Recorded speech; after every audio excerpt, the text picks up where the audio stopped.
O movimento da esperança aponta para a segunda vinda de Cristo, a volta de Jesus, pois Jesus é a nossa esperança viva. Na fazenda de Guilherme Miller, podemos destacar algumas coisas importantes. Miller foi capitão do exército americano. Alguns de seus pertences dos tempos do exército ainda estão conservados num pequeno museu em sua fazenda. Ele era um estudioso contumaz. Após o chamado desapontamento, ele construiu uma pequena capela próxima à sua residência em Lowhampton, Nova York.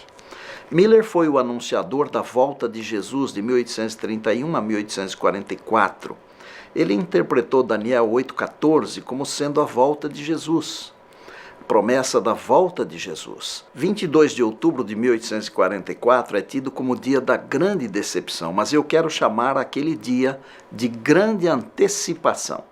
Mesmo porque nossos irmãos daqueles dias conseguiram antecipar os preparativos que nós devemos fazer para em nossos dias nos encontrarmos com o Senhor Jesus.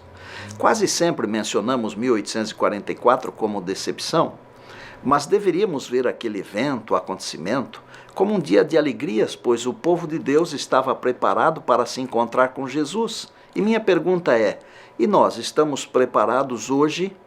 Estaremos preparados quando o dia chegar?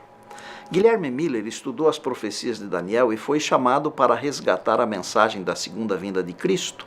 Guilherme Miller teve uma forte formação religiosa, mas associou-se a companhias erradas. Seus amigos deixaram a Bíblia de lado e tinham vagas ideias acerca de Deus e sua personalidade. Aos 34 anos de idade, Miller ficou insatisfeito com suas ideias.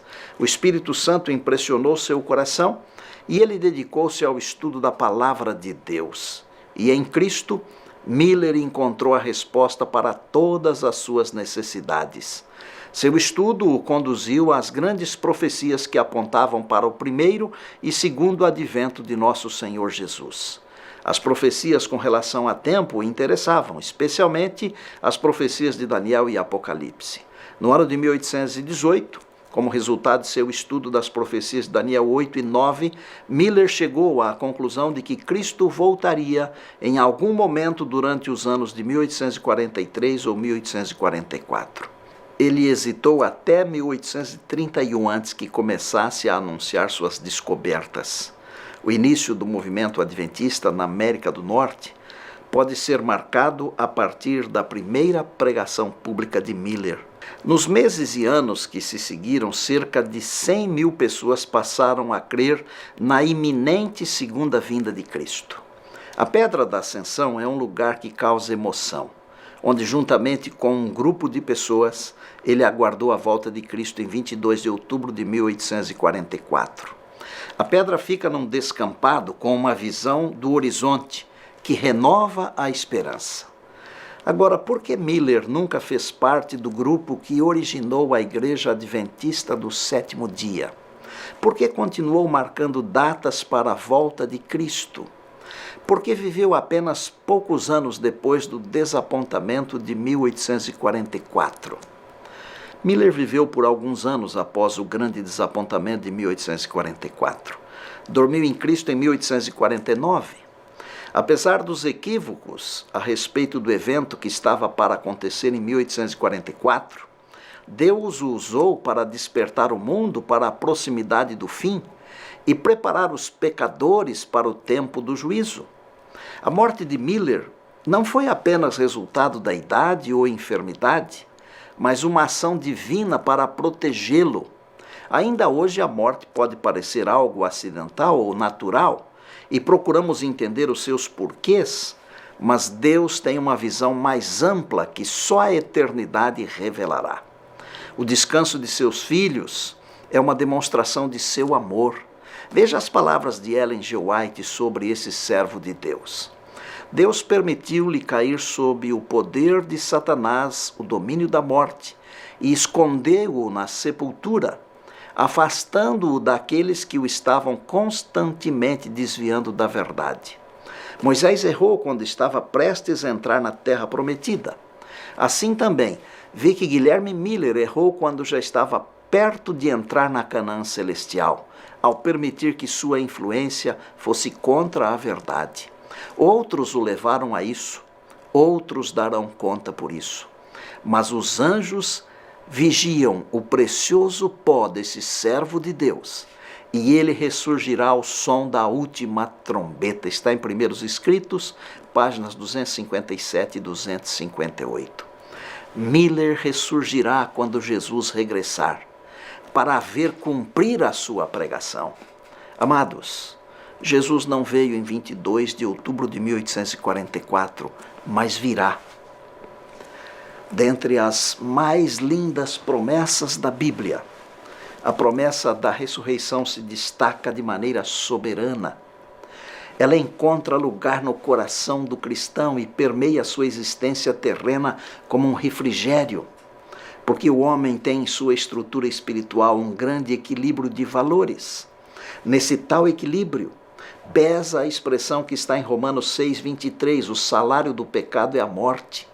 Mas lendo a segunda parte do mesmo verso diz: mas o dom gratuito de Deus é vida eterna em Cristo Jesus.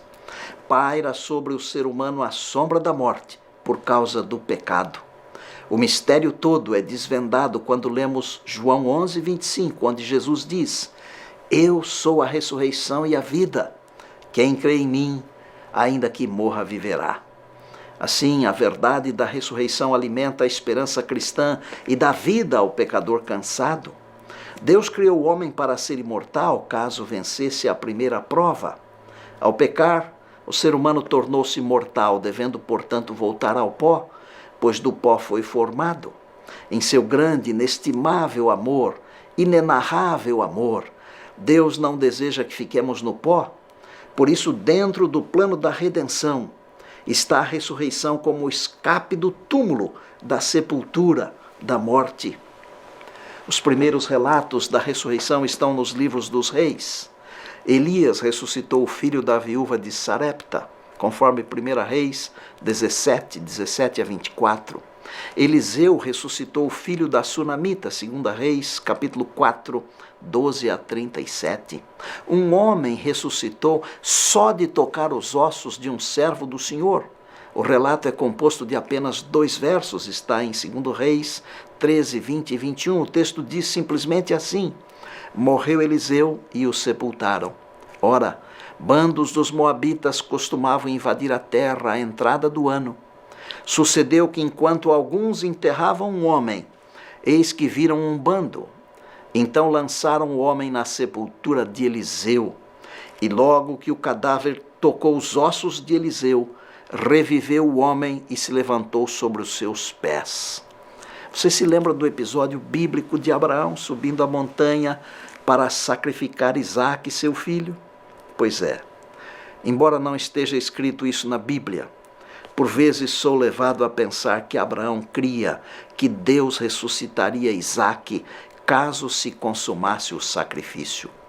O assunto da ressurreição foi um dos grandes temas pregados, isto é, ensinados por Jesus. Um dia depois de multiplicar os pães e se apresentar como pão da vida, vindo de Deus, Jesus disse: todo que vir o Filho do Homem e nele crer, terá vida eterna, e eu o ressuscitarei no último dia. João capítulo 6, verso 40. Jesus não apenas pregou a doutrina da ressurreição, como também ressuscitou pessoas. O filho da viúva de Naim, Lucas 7, 14 e 15. A filha de Jairo, Lucas 8, 54 e 55. Lázaro, irmão de Maria e Marta, João 11, 43 e 44. Ao se fazer um estudo um pouco mais aprofundado, descobre-se que Moisés também é um exemplo de ressurreição. Em Deuteronômio 34, 6, a Bíblia informa que o Senhor sepultou Moisés num vale, na terra de Moabe.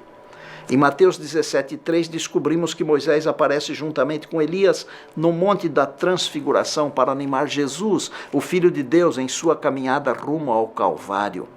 E no livro de Judas, no verso 9, encontramos a luta entre Miguel e Lúcifer a respeito do corpo de Moisés, certamente por ocasião da ressurreição de Moisés. No livro Patriarcas e Profetas, a página 503, está escrito o seguinte: Moisés não ficou por muito tempo no túmulo. O próprio Cristo, com os anjos que sepultaram a Moisés, desceu dos céus e chamou o santo que dormia. A ressurreição de Jesus, que é a mais importante de todas, é a principal, uma vez que Jesus é chamado de o primogênito dos mortos, Apocalipse 1:5. Nosso principal objetivo hoje é abordar as ressurreições em grupos. São 4 grupos. Na ressurreição de Cristo, veja o que registrou o evangelista Mateus no capítulo 27 do seu livro e nos versos 50 a 53. E Jesus, clamando outra vez com grande voz, entregou o Espírito. Eis que o véu do santuário se rasgou em 2 partes, de alto a baixo. Tremeu a terra, fenderam-se as rochas, abriram-se os sepulcros. E muitos corpos de santos que dormiam ressuscitaram. E saindo dos sepulcros, depois da ressurreição de Jesus, entraram na cidade santa e apareceram a muitos. Para ajudar na compreensão deste texto, vou usar as palavras de um livro chamado O Desejado de Todas as Nações. Palavras usadas aqui podem ser encontradas nas páginas 726, 753 e 754. Quando Jesus expirou, fenderam-se os sepulcros, sendo os corpos dos mortos atirados para fora das covas. Alguns dos mortos ressuscitados com Jesus apareceram a muitos, declarando que ele ressurgira.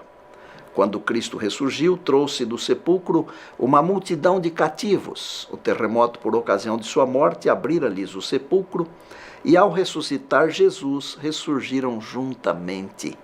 Eram os que haviam colaborado com Deus e que, à custa da própria vida, tinham dado testemunho da verdade. Agora, deviam ser testemunhas daquele que os ressuscitara dos mortos. Ressurgiram para a vida eterna. Ascenderam como Jesus, como troféus de sua vitória sobre a morte e o sepulcro. Estes, disse Cristo, são as primícias do meu poder e nunca mais experimentarão a dor e nem mais verão a morte. Estes estarão comigo onde eu estiver. Podemos concluir que eram santos segundo Deus e nunca mais morrerão. Portanto, estão no céu com Jesus. O segundo grupo é a ressurreição especial.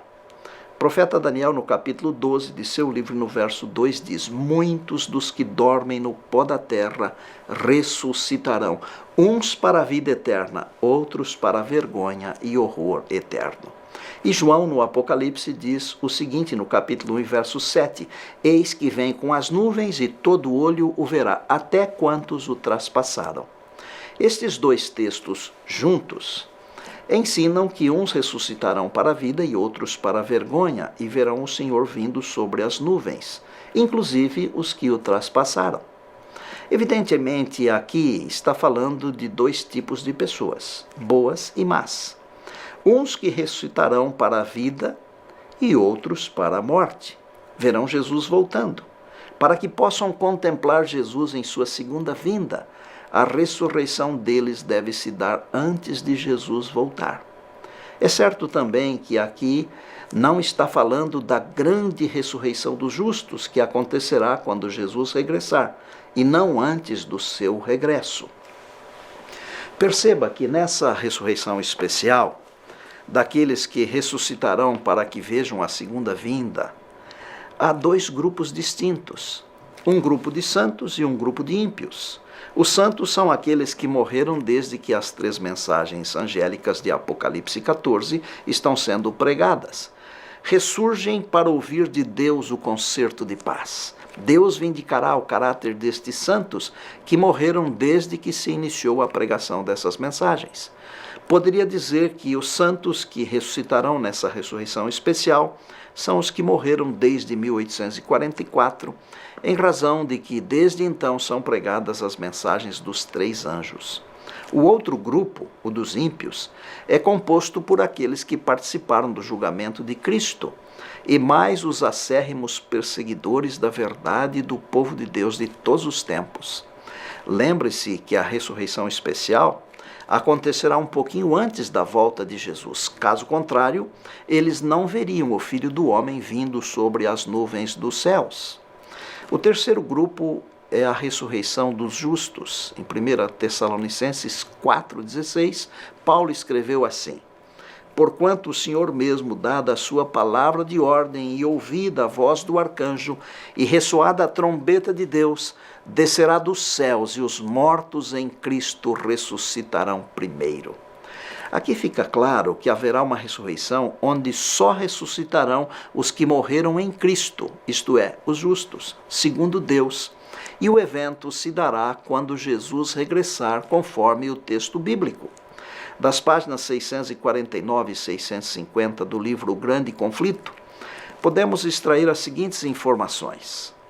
E a terra inteira ressoará com o passar de um exército extraordinariamente grande de toda nação, tribo, língua e povo. Todos os defeitos e deformidades são deixados no túmulo. Os anjos ajuntarão os seus escolhidos desde os 4 ventos, de uma a outra extremidade dos céus. Criancinhas são levadas pelos santos anjos aos braços de suas mães.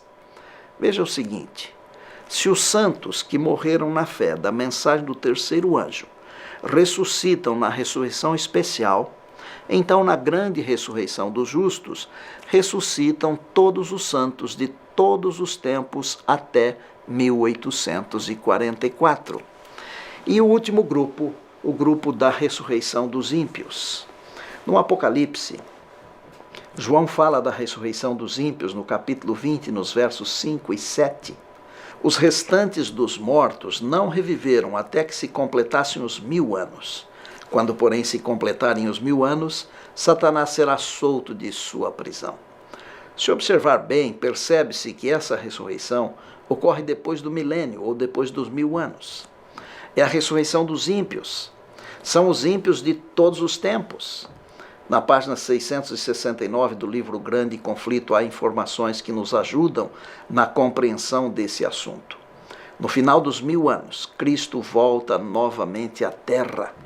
Os ímpios saem da sepultura, tais quais a ela baixaram, com a mesma inimizade contra Cristo e com o mesmo espírito de rebelião. Não terão um novo tempo de graça no qual remediar seus defeitos da vida passada.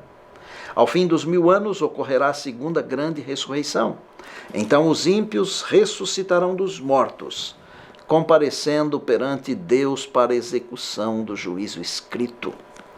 A grande verdade, que sempre vem à tona, é que nada neste mundo nos incomoda mais do que a morte. Ela rouba de nós nossos queridos sem pedir permissão e deixa um grande vazio em nosso coração. Todavia é bom lembrar que a morte não reinará para sempre. Será o último inimigo a ser vencido, mas finalmente será vencido.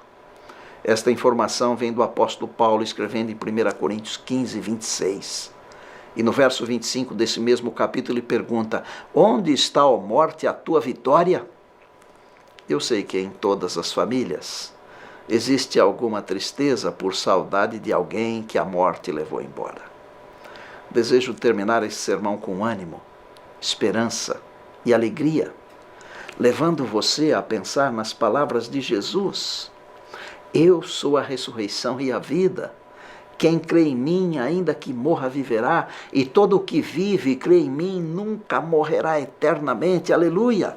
João 11, 25 e 26. Saiba que Deus tem um remédio para cada mal da nossa existência. Não se deixe abater.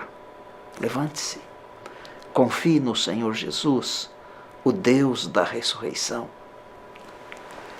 É claro que nós esperamos ver Jesus voltando antes que o sono da morte nos alcance. Esse é o desejo do meu coração também. Porém, se tivermos que descansar no Senhor, podemos descansar em paz, pois o nosso amorável Deus nos levantará para nos encontrarmos com Jesus, o Rei dos Reis. O movimento da esperança aponta para a segunda vinda de Cristo, a volta de Jesus, pois Jesus é a nossa esperança viva. E agora a Rebeca canta Não Resista.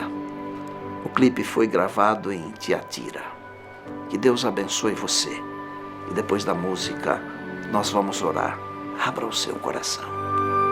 Cada dia é um novo dia pra você recomeçar.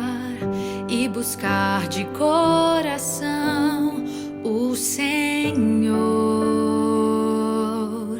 apoiando no futuro, tropeçando no passado, mas andando e clamando por perdão. Não importa o pecado, não importa o pecador, Deus te aceita se você permitir. Se o Espírito falar, deixa a salvação entrar. É agora, não há tempo, tome a cruz. Não resista mais, se entregue ao Pai. Hoje é dia de decisão. Não rejeite a luz, se liberte do mal. Deus não vai desistir de você.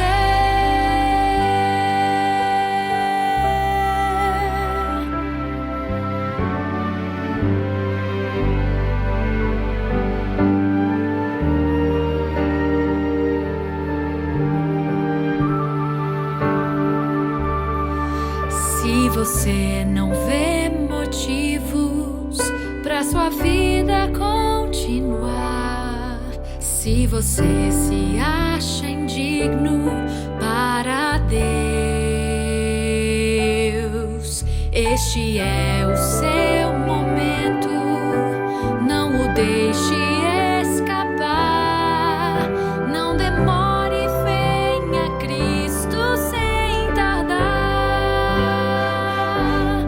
Não resista mais, se entregue ao Pai. Hoje é dia de decisão. A sua decisão. Não rejeite a luz, se liberte do mal. Deus não vai desistir de você. Não resista mais, se entregue ao Pai. Hoje é dia de decisão. Não rejeite a luz, se liberte do mal. Deus não vai desistir. Deus não vai desistir. Deus não vai desistir de você.